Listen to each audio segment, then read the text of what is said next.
And since it's been a while that we've spoken to you, I would love to know whether 2026 brings out Devina Mehra as being optimistic, considering that 2025 Indian markets have hardly performed, or you're still a bit skeptical despite the trade deals, despite maybe the anti-AI trade starting to play out and whatnot?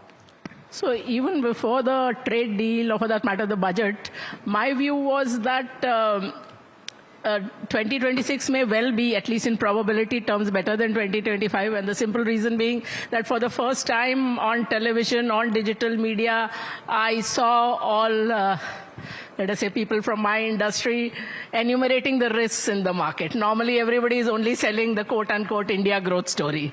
And sentiment is a contra-indicator, not my opinion. That's data in every research study in every market in the world, not just India and the US, but even Portugal, Brazil, across the globe, wherever the study has been done, it's the same, that when there is fear, there's anxiety, there's uncertainty, when you hear questions like, should I stop my SIP? Should I get out of the market?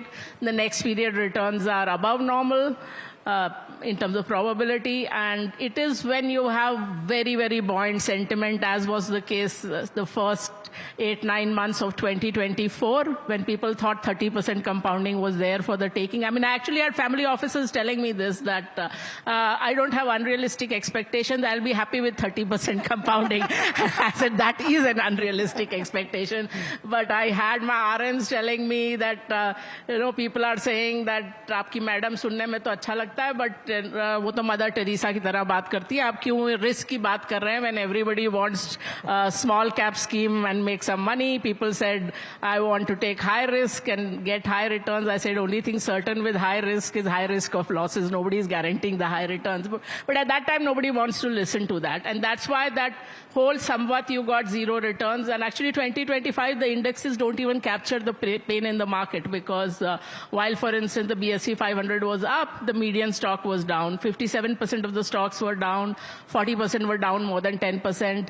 Now the figure is even worse with a very bad January. January, India was the worst performing market in the world. Among the major 41, 42 indexes, we were right at the bottom.